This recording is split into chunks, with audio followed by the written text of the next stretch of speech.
because, I was sort of in your world of, entrepreneurship and how am I going to do this and what am I going to do? Am I a speaker? Am I an author? Am I a teacher? And somebody told me, I don't know if there's a market for your stories because I don't know if nice girls from Milwaukee who've never had anything bad happen to them can relate. And I just immediately I was like, first of all, I don't think there is such a thing as a girl who's never had anything bad happen to her. I think all women can think back to being 6 years old and being afraid and wishing they had a fairy godmother to give them a different life. Welcome to the Be It Till You See It podcast, where we talk about taking messy action, knowing that perfect is boring. I'm Lesley Logan, Pilates instructor and fitness business coach. I've trained thousands of people around the world, and the number one thing I see stopping people from achieving anything is self-doubt. My friends, action brings clarity, and it's the antidote to fear. Each week, my guests will bring bold, executable, intrinsic, and targeted steps that you can use to put yourself first and be it till you see it. It's a practice, not a perfect. Let's get started. Okay, Be It Babe. Today's guest is special. I'm always really interested on how communities are built, how the human behavior, why we do what we do. And of course, one of my hobbies is just totally going into what's a cult and learning about cults. And if you didn't know that about me, now you do. I'm very in on it. And I came across this guest we have today. Her name is Daniella Mestyanek Young. I'm sorry, Daniella. We're friends now, and I fucked up your name. But I am obsessed with her in a good way, not in a cult leader way, not in a guru way, but just in a way of watching a woman go through what she's gone through in her life and use it to help us all in a very healthy and honest way. And so if you'll hear in the interview, she's an author. She was a second generation in the Children of God cult. She ended up in the military. And today she is an author of the book Uncultured. She is helping people understand signs of a cult and also really amazing stuff on how to create just a group. And you'll hear why she says just a group in there. And I share this with you because I want you to be a seeker, and we talk about seekers in this podcast. I want you to be someone who does strive for, having exactly what you want in this world. I also want you to be aware that can be so easily taken from you by somebody who doesn't have your best interests at mind. And so our guest today not only shares a lot about how she, her story, her journey, she also gives us some amazing tips on what to look out for in these groups. We have an amazing conversation, but listen to this and then go read her book. And take notice of it, because I do think it will help you in your seeking journey. Be really aware of the people that are here on this planet to really truly lift you up and be the wind under your sails, and the people who want to take what your drive is and use it for their goal.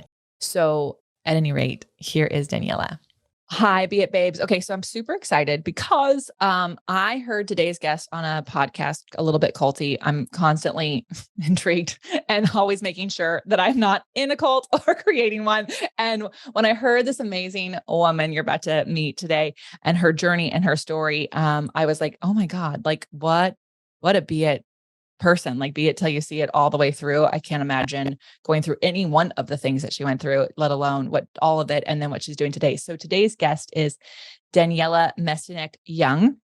Thank you so much for being here. Can you tell everyone who you are and what you're up to these days? Absolutely.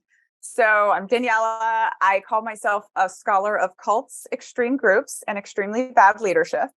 And I wrote a book called Uncultured, which is my memoir. So it's a story of my life being born and raised 2 generations into the Children of God religious cult. My mom was born and raised in. And then what it took to leave that, kind of put my life together in America outside the cult. And then because I'm such a high demand, high control person, I end up in the US Army. and kind of breaking barriers, making a lot of history for women, but also realizing a lot of the parallels between the world I'm in and my womanhood and the, sex cult that I grew up in my childhood. So it is a book ultimately about group behavior that is telling the reader, what the New York Times called a propulsive story, but it's also kind of begging you to look at the parallels in your own lives. I say I like all my readers to ask themselves the question, what cults am I in? Yeah, I I think that the listener right now probably has a lot of questions. So first of all, you have to read her book. You can listen to her stay on Audible. It's just phenomenally written. I heard when you were on A Little Bit Culty, you mentioned the book Educated, and that is a book my husband and I loved. The way that she tells her story, and so I have to say, like, you tell a story in a way that you do take us along the ride, and it is interesting how you can find. First of all, I found myself seeing the repetitiveness from what the cult you grew up in to the military, but then also when you can do that, then you can also see it in your own life, which is your goal. And I think the more we can do, the easier it is for us to understand, like, how do we get ourselves here? Like you were born into the cult that your family is, but like, what were the steps that got me here in this cult that I may be in? Can I tell you first, just like quick story about Educated from the perspective of be it till you see it. I, listened to Educated in 2018, and my first thought was literally, why didn't I write that book first? And then I was like, no, that's the model, right? Like that's the, like she did a book, and I can go write my book in the tradition of Educated. And because Educated was such a massive book, pretty much everyone in the industry was like, you cannot compare your book to Educated. And I was like, I'm sorry, I know you mostly say that, but this is a true comparison. And now I have, 4 years later, I published a book called Uncultured that on the cover says, in the vein of Educated and Glass Castle, which were the two giants in the field, right? So I like this story just to tell people, like, don't let people tell you can't also be something big. Just like go ahead and be it. Oh my God. And we can just drop the mic there. I mean, first of all, I'd love you to share that, because one of my coaches that I've worked with, he is very much like, you should absolutely compare your thing to something that's big, because people need to know what camp you go in. So like, this is like the American Idol for, I'm going to say knitting, because Daniella is knitting. If you're watching us on YouTube, I'm so impressed right now. So like if people know, if they can take your unique idea, because it's your unique story, and you can put it in the camp of something that they know is successful, in his theory, it actually works really well. So I think it's so funny that people are like, you can't do it. It's like, actually, you just fucking did it. And well, and I want to tell you another story here, because, I was sort of in your world of, entrepreneurship and how am I going to do this and what am I going to do? Am I a speaker? Am I an author? Am I a teacher? And somebody told me, I don't know if there's a market for your stories, because I don't know if nice girls from Milwaukee who've never had anything bad happen to them can relate. And I just immediately I was like, first of all, I don't think there is such a thing as a girl who's never had anything bad happen to her. I think all women can think back to being 6 years old and being afraid and wishing they had a fairy godmother to give them a different life. And that's why Disney's $1 billion industry. And I use that a bit in my sales pitch, right? Which was like, yes, I'm telling you this like far out fantastic story, but I'm also telling you in a way this like every woman's story, because you're seeing it through the eyes of this girl experiencing the extremes, but you're going to be seeing probably less extreme, but also toxic versions of that in your own life. Well, and like, which is what I'm really hoping for. I agree. And I think like also, yes, every woman everywhere does need to, maybe yours is the extreme. Maybe there's other more extreme ones out there. I hope, dear God, I hope not. But like the reality is that like, we can't pretend that somewhere some girls are very safe and they're very fine because they are eventually going to be out on a trip. They're going to be somewhere. And also, I agree. I don't know that there's any person who hasn't experienced something where they didn't actually have the words for it. Like even when you were a child, you didn't have the words for what was going on with you. You just had this inherent knowledge, like, this is probably not a good thing. And I don't actually want to live this life. That's a big thing I've learned through writing my story. And I feel like with the proliferation of, shiny, happy people being Amazon's largest #1 original right now, people look at my story as extreme, but the cult I was born and raised in was just kind of the ultimate conclusion of the Duggars, right? Of so many of these families and groups in America. And this is why the next project I'm working on is a book called The Culting of America. But one of the things that I've learned from my readers and my discussions with them is that, for example, I have so much in common with a woman who grew up Mormon, or like that it doesn't have to be a cult to have been a high control, high demand group environment that you were born and raised in that then influence your personality in all of these ways, and going back to what you were saying earlier of like when you're born into it, but you still have to kind of go back through and be like, why was I in this group? This is the thing I found is that after our culture or high demand religions or groups, we have to ask ourselves, why was I in that group? And then what impacts did it have on me? And so for me, asking, on the one hand, asking why I was in the military, that tells me a lot about where I was personally at the time. But why I was in a cult is because my grandfather joined a cult. So for me, understanding why I grew up in a cult was kind of like going back and understanding systems and understanding group behavior. It's what led me to graduate school and studying organizational psychology around the same time I was writing Uncultured. Because really, that's the and I timeline. think Because I was trying. Okay, thanks for saying. Yeah, I was trying to the timeline of like when did you? So actually, I want to just get the listener up to date because if they haven't read your book, you left the military when, and then you started writing your book and going to college. Like what time frame are we in? Because I'm looking at you and I'm like, I think I'm older than you. I don't know how you lived 5 lifetimes before. In this many years. Time stands still with Daniella. It's funny. I put together a PowerPoint of photos for the book team helping me publish the book. And that's exactly what they said. They're like, so many lives. Yeah. I just turned 36 last month. So the timeline went, I got out of the Army when I was 25. Okay. No, sorry, not 25, 28. I got out of the Army in 2015. And I was pregnant with my daughter and I went to work for corporate America for a few years and then was like, this is not for me. Number of reasons. Got myself at first just into entrepreneurship. I was like, I'm going to start a team building company. And then I was like, oh, the problem with team building is people just think it's take a fun activity add alcohol and call it a team. And so I really started right around the same time I was deciding I was not going to go back to a 9-to-5 job. I started kind of self-study. I was like, I'm going to make myself an expert in leadership and culture. And I started with this idea of like, you can't spell culture without cult. This comes from the same place. There are so many parallels in my life, and all of these things are worked into the book. And then I was actually eyeing this Harvard program for a master's in organizational psychology, but I couldn't make it across the country to Harvard. And then because of COVID, everything got turned virtual.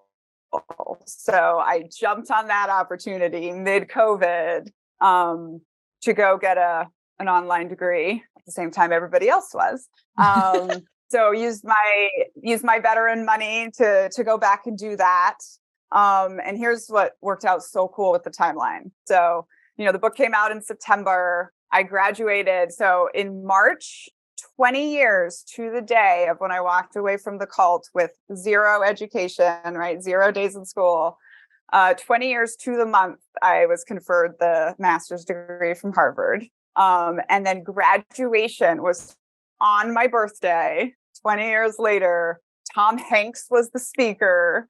it was just, I got to like dress up in all my Harvard crimson, Harvard's my favorite cult, and then go to the Harvard bookstore and autograph my book there, like on my birthday in my regalia. So it's actually kind of cool talking about this on this podcast, right? Because it really was this 5-year journey for me, of 7-year really, after the Army. I don't know what I'm going to be. And then I think I know what I'm going to be, but I don't really know, but just still like following a path. And all of a sudden, everything just came together 5 years later. And now when I drop my credentials, people are like, oh, wow. And I'm like, yeah. I'm sure that's part of the cult of America, that our credentials are what gets us into places and not like experience. But so, okay. Agree. Okay. Thank you for that timeline. Cause I just think that is really cool. So, cause it's so easy to like read a book or read someone's bio and go, okay, she left the cult, got in the Army. Now she's a Harvard grad. She wrote she read a book, she wrote a book. It's like, it's actually for you is a 20-year journey from almost like bookend to bookend. We're like on a new series of books in your life, I feel like. So I do want to like get a little definition for those people listening who may not be aware, may not be like me watching anything that has to do with a cult, to just make sure that I don't what I'm like shiny, happy people, watch that, the vow, all the things, high controlled groups. Can you like give us a definition of like what those things are? You said high controlled and high, what was the other thing? High control, high demand groups. Yes. So I have a very specific definition of a cult. It's maybe a little bit hard to follow because it's 10 parts, which is why I like to have it in writing. If any of your listeners like TikTok, you can always find this 10-part list above my head in my videos. But I say a cult is a group that has, a defined charismatic leader, although that might be changing because of QAnon, whose members all believe in this single sacred assumption. So I say, for the children of God, the sacred assumption was that David Berg was a prophet of God, or for Nexium, that Keith Raniere was the world's smartest man. And as long as you're under that sacred assumption, you can justify anything. But the sacred assumption fuels this transcendent mission, right? You have this huge mission that is so big and so right. You're going to go save the world in some way. And it's going to require the self-sacrifice of the individual. That's a really important part of cults and high demand groups, is constantly asking the individual to sacrifice for the good of the group. This is why nonprofits can become cult-like very quickly. And then this group now, at this stage in the journey, right, it starts to limit its members' access to the outside world. It starts to have a distinguishable vernacular language that only holds meanings. And there's quite a few ways cults weaponize language as well. And then it programs its members to hold an us versus them mentality. Now you're at this pretty serious stage where it starts to exploit its members' labor, have very high exit cost, and bring you into an ends justifies the means mentality. And with all of those things, I say, like, congratulations. If you hit 10 out of 10, you're a cult, even if nobody has diagnosed you as one. However, we can all probably look through that list, right, and see that our groups are hitting a few of these. And, one of my arguments is that in a military unit, when you're back home, you're fine. You're only 5 out of 10 or 6 out of 10. But as soon as you deploy or go away to training together and you add this isolation, this us versus them mentality, these different things, you are going to have a cultic experience. And we can't always just be like, it's a cult, and leave the group. So I like this sort of formula here because it tells us where to look for the toxic behavior. Yeah. For me, this is very similar to my job in the military, in the Army, which was I was an intelligence officer. So I was the expert on the bad guy. I was the expert on how every plan was going to go wrong. But when I was in school studying group behavior, people only wanted to talk about happy, positive stuff and good groups and good leaders and values. And I'm like, but but here's all the dangers, and we're Hmm. seeing these companies like WeWork or LuLaRoe, just turn completely into cults, and nobody's really seeing what's going on. So I like to use that framework, and I tell people, if it quacks like a cult, you know where to start looking for the harmful stuff. I do. I appreciate you going through that framework and talking about that, because I do. And also that you brought up like WeWork and LuLaRoe. Those are like jobs that people bought into. Like LuLaRoe, you really paid in to join that cult. But the women who started that, that's what they thought they were joining into. They thought they were joining into creating a business for themselves that could make money. Right. And WeWork, they Right. thought they were like redesigning the way the workforce was. And so it doesn't have to be Yes. And religious. there's two things here. Like, nobody ever joins a cult, right? They join a group that is doing something that is like feeding their soul. But also, the listeners of Be It Till You See It are all going to be very susceptible to joining cults, because that is what cults do, is they give you these big missions. Remember, we talked about. So any person who is seeking to like change their life or do things differently, or has recognized that the systems and the way that the world is, they don't like it, those are the people that are susceptible to join cults, right? Mm-hmm. And then we Yeah. also don't usually talk about, when we do talk about cults in society, we talk about why and how people join them and don't see all of the red flags.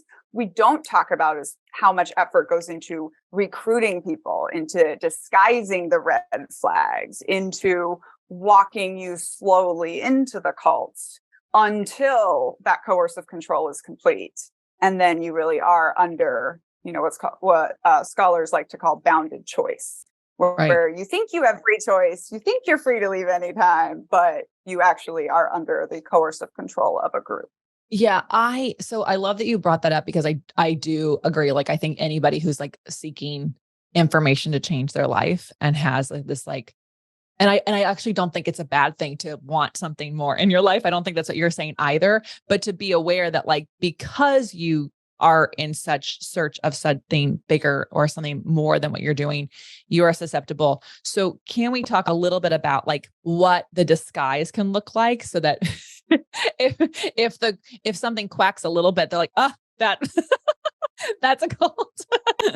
Yeah. So, I'll start with one that I heard you throw out earlier, which was, well, we can't be a cult because people are free to leave anytime, Yeah. right? This is the number one thing that you get from any group.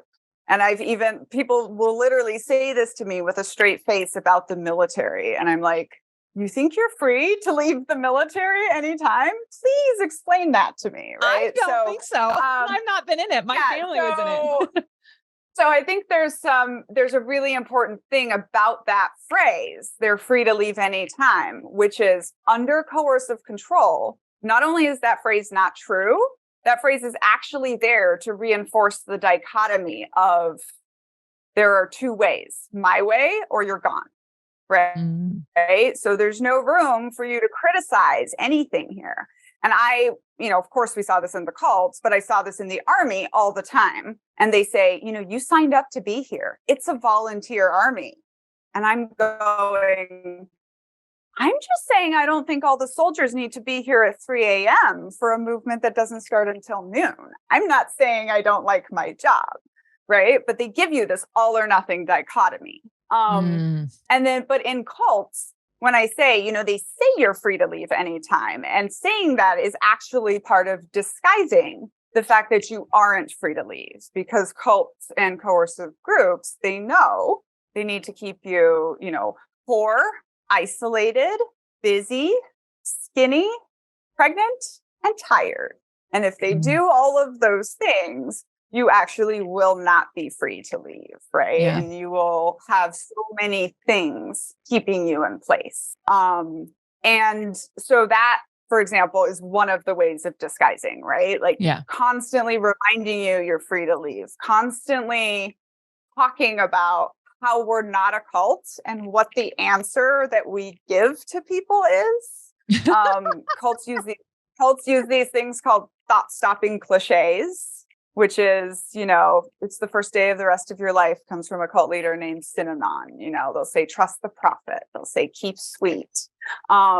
Boys will be boys is a good one, or you knew what you signed up for. And it's intended to just shut down critical complaint. And there's a book that shows very well the way that the cults disguise all the red flags. It's called Scarred by Sarah Edmondson, who was from Nexium. Yeah. I'm actually reading it out loud on TikTok while I'm knitting, so people can come there for snippets. But what she shows really well is that she's not blindly joining a cult. She is having questions all along the way. But every time you have a question, there's an answer, and they have like preempted this. And one of the ways I think we can see this with cult leaders is, big, complicated societal questions have big, complicated answers or don't have answers. So anyone promising to solve a big, complicated problem for you with a very simple solution is a con, right? Like, is someone who is trying to coerce you. Oh, I love this. There's so many tools for us all to use. And I remember I was in college. I think I was just finishing college. I was prime for this to happen. Somebody invited me to a landmark meeting, and I went I didn't know what it was. And I went, and of course, they do a really good job, asking these great questions to get you to give information. And of course, I was having problems with a family member at the time. They're like, well, how long have you kept this problem around? It's obviously serving you something good to keep this problem around. And I remember thinking, I can't get rid of this family member. I'm a 19-year-old person who's trying to pay college loans. What are you talking about? So I left. And I never, I didn't sign up. Also, it was too expensive. And I was like, are you kidding? You know how much my student loans are that I'm paying myself? Thank you. But I remember this moment because I remember how close, had I had the money, would I have joined it? Maybe, because they seem to have the answers. They seem to know what they're doing. So fast forward, I'm teaching a Pilates class, and one of my clients is like, I'm going to miss class this weekend. I'm going to this thing. And I said, okay, great. Have fun, So she shows up for class on one of the days. And I said, oh, I thought you were going to be here. She's like, I think it's a really weird place. And so I'm just going to be here. You guys, her phone did not stop ringing. They kept calling her to get her to come back because it was the last day, all these things. And I said, I'm just going to be honest. I think that's really weird. I've never called a client multiple times going, why haven't you come back to class? That's weird. Yes. And so TikTok channel is me just helping people pull out and understand these little things, right? So even, for example, when we first started talking and you said you're a Pilates instructor and I said, oh, is it a cult? And you laughed, right? Yeah. That's a very healthy response because I say, if you wanted to fight me all of a sudden, or if you had all these justifications about why you weren't a cult, that's when I get very suspicious, And you see the moment in my book after I've left the cult where I realized it was a cult, right? Then one of my first thoughts was well, of course we were a cult. We spent hours drilling responses to why we aren't a cult, right? Who does that? And so I even think it's one of those things, it's one of my 10 commandments for good groups that aren't cults is can you joke about your organization? Which is also to say, can you critically look at your organization, right? Because your response was you laughed, then you said, well, it can be a cult. And then you immediately started critically looking, right? Yeah. So that is, I would say, a healthy response for a leader of an organization in an organization that might have some things that are culty and some areas. I'm sure I could come into your Pilates studio and point out some things about group behavior that you may be unaware of that could turn toxic, but that doesn't mean you're a cult. But real cults, of course, do not want to fix themselves. They do not want to, dig into areas of behavior that could turn toxic. And so if you ask someone a question oh, could it be a cult? And their reaction is really negative, even though cult's a negative word. I usually see that as one of those interesting signs. That's so interesting. That's so funny. One of the things that I did last year, I started a mentorship and there's 15 girls. And I had said, I don't know if I'm going to do it again. Probably do it one time. Let's just see how it goes. See if I like the how much time it takes and the journey of it all. And at the end I said, yeah, ladies, you guys were so much fun. I'm going to do it again. And they're like, can we all apply again? Cause then it's just us. And I said, nope, we're actually going to let lots of people in and we're not going to isolate ourselves. In fact, all of this has to get out there because I would love to change the industry, but I can't change it myself. I want you all to be the people who change it. So we're going to right there not become a weird group who isolates ourselves. Yeah. And I think this is so important in the kind of life coach industry, you know, and one of the reasons I went more traditional book route instead of, and more degrees instead of life coach route was I personally was like, this feels a little culty. Like we're trying to become gurus and just, you know, which is actually what charisma is you have authority based on your own qualities that are somehow above other people's, you know? And so I think that's another one of the signs though, right? It's like, I wrote a whole memoir. We came on here to talk about my book. How little have we talked about me and how much have we talked about the ideas, right? With you, with that group, right? They were trying to almost make you this guru and you're like, no, let's not do that. Like, let me just be a helper along the way. And I think that's an interesting, important distinction. And one of my favorite cult scholars, Dr. Daniella, she just says point blank, she's like, there are no gurus. Like, do what you need to do for your religion, for your spirituality, but just like, there are no gurus. It's always a danger sign. And you should always be questioning. And this was, you know, something that was said about Keith Raniere of NXIVM, which was very, very extreme. It was all based on his claim, completely unsubstantiated, that he was the smartest man alive. And the thing that was said that was so insightful was anytime a leader asks for your extra confidence in them or promises you extra results, you should actually be asking extra questions or looking for extraordinary proof, right? Because like, this is the thing that happens again and again is people get lost in the charisma, lost in the thought leadership, lost in the guru-ness, and then they don't question. And it doesn't always mean it's going to turn toxic, but it often does. Yeah. Yeah. I thank you for saying that. I want to say to my ladies in that group, I don't think you were trying to make us a cult, but I think you really enjoyed the time. But I just wanted to use it as an example because I do think a lot of people listening create groups and how easy to be like, well, actually, let's just make this the group that always goes and does this together. And what you're saying, it can lead that way. So, you know, and I think that's important because especially people listening who do want to have a community of some kind, you know, knowing that you're creating a community that are you putting yourself at the top or like, is the community a whole that like, is it the community the whole that's the top and everyone's kind of part of it, you know? So that's why I really loved how you bring things up because it can be easy for the person who's like, well, I created this group, so I have to lead this group and I have to do these things. And then all of a sudden you put this pressure on yourself to become somebody that's not why you might've created the group in the first place, or the community, because everybody does want to belong to a group. And I think that that's also the hard part and I'm sure you're talking about that in your next book. It's like, people want to belong. People want to feel seen. So how do we create places where people belong and feel seen without creating a toxic environment? Yeah.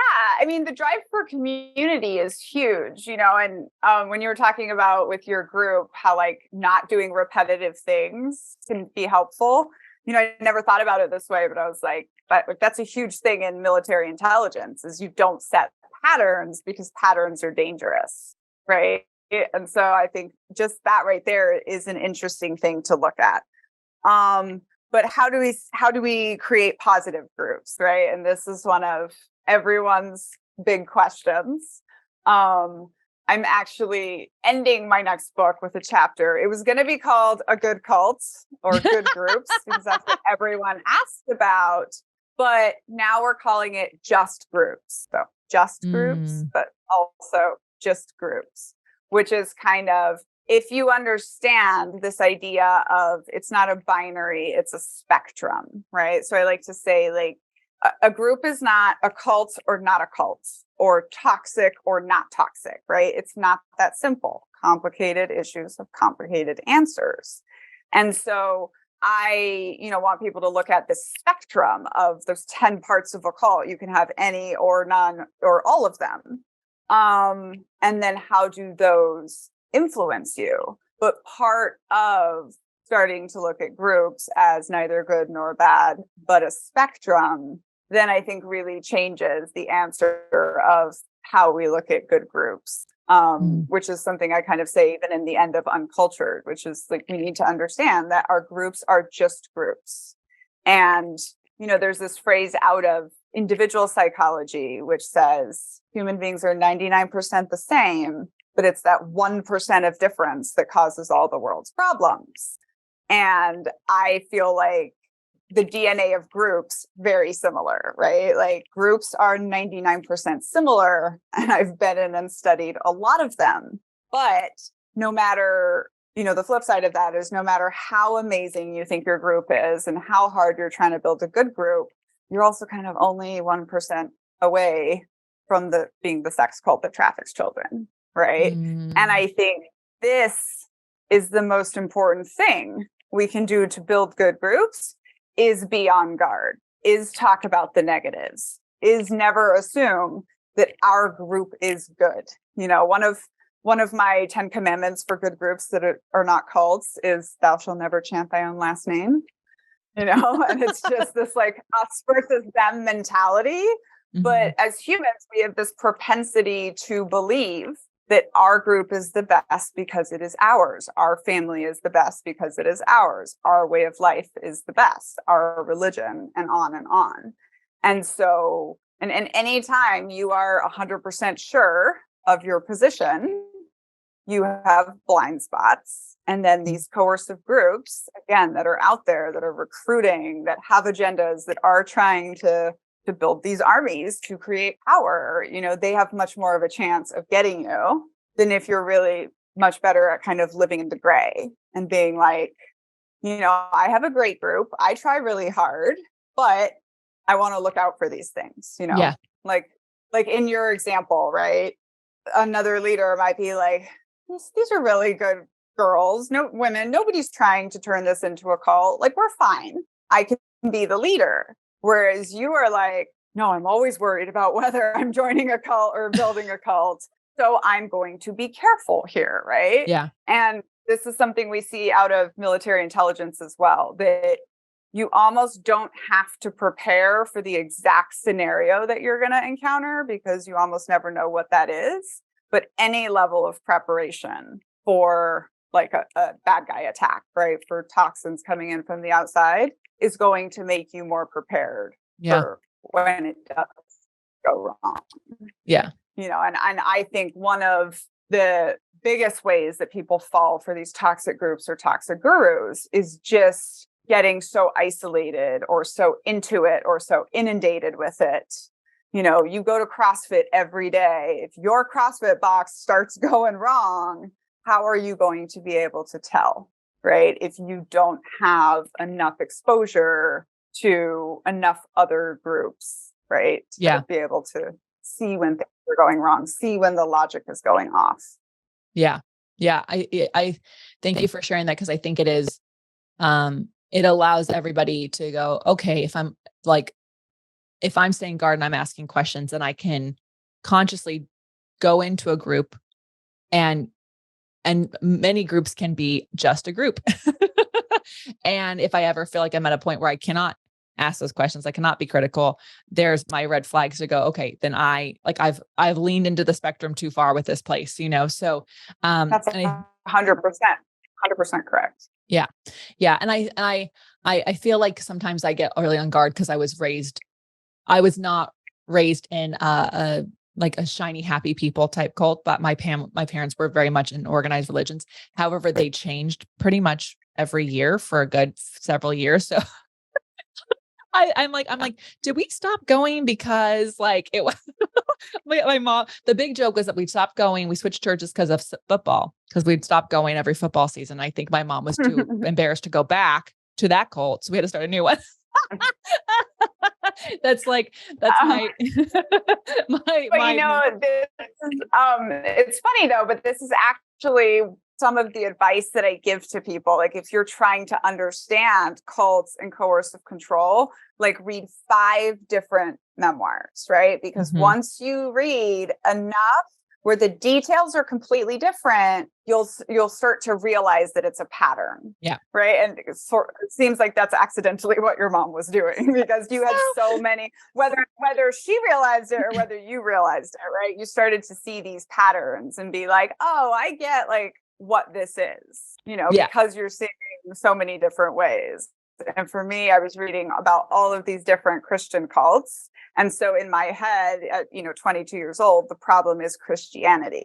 And then I read a memoir by a girl who grew up in Scientology, and it was sounded exactly like my childhood and a bunch of similar themes. And that's when I was like, oh, it's that the essence of mind control and controlling other humans it's not only the same, it's programmatic. So we can spot these markers as it's happening, right? Yeah.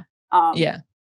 I'm glad that you brought that up. And I love that you said 5 different ones, because then you're not able to go, well, because I'm not in a Christian group, then I'm not in a cult. It's like, actually what you were saying, this programming can happen in any type of group.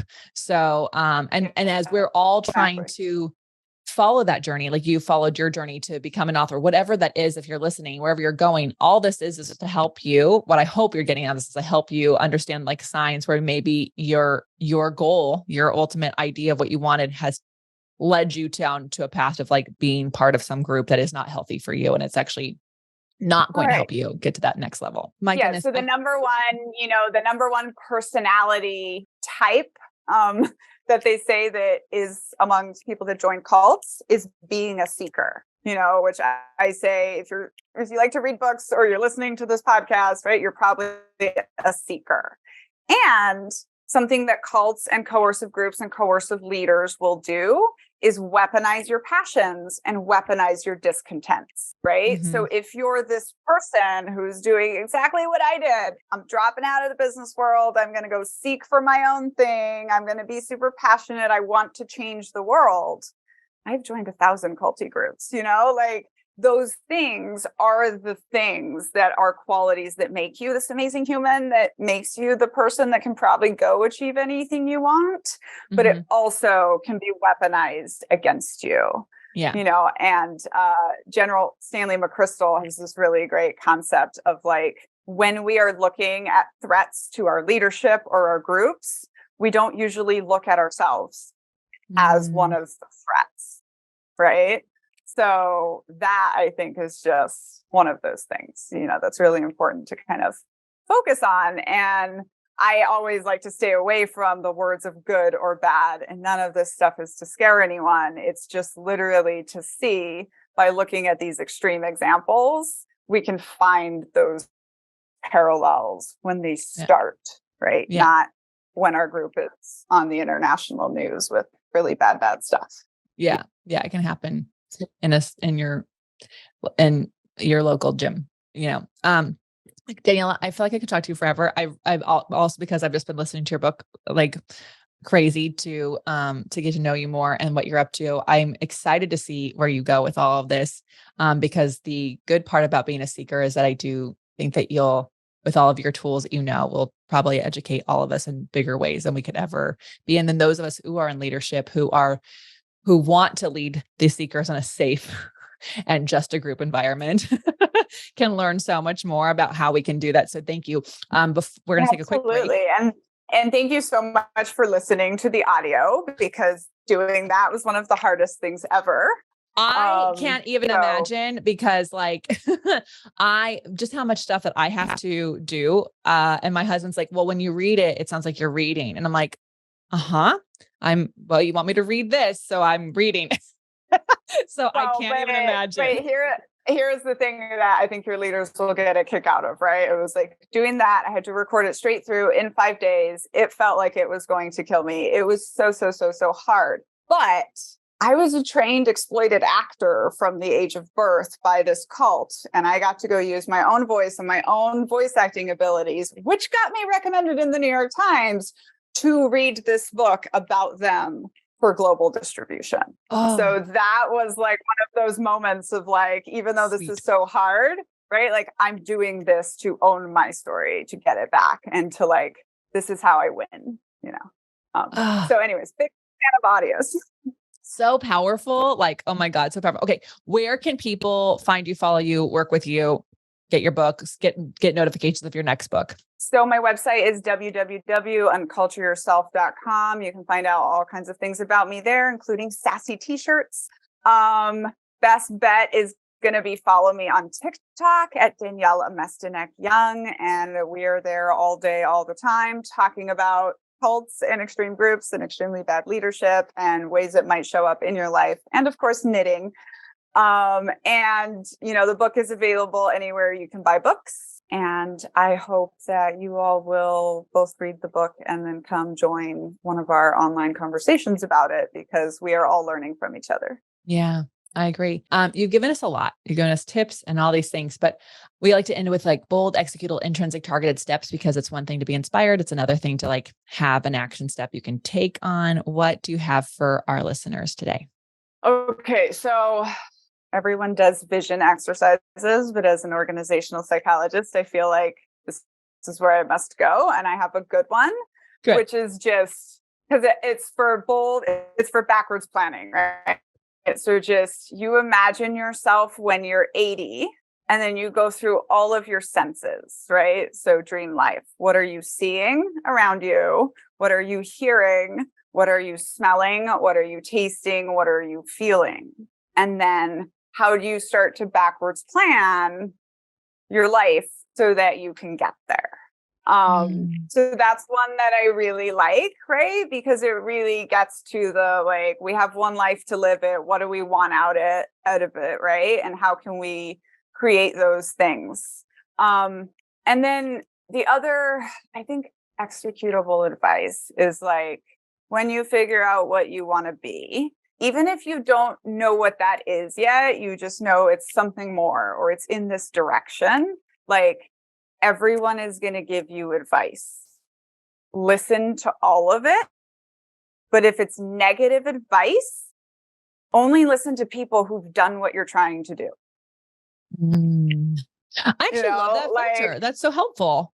Yeah. Like I had so many people tell me that what I was going for was impossible. And like, yeah, because nobody's done what I've done before. So they couldn't see it, but I could. But I had specific things like, oh, self-publish a book because nobody can reverse engineer a best-selling memoir. And I said to myself, well, has this person written a best-selling memoir? No.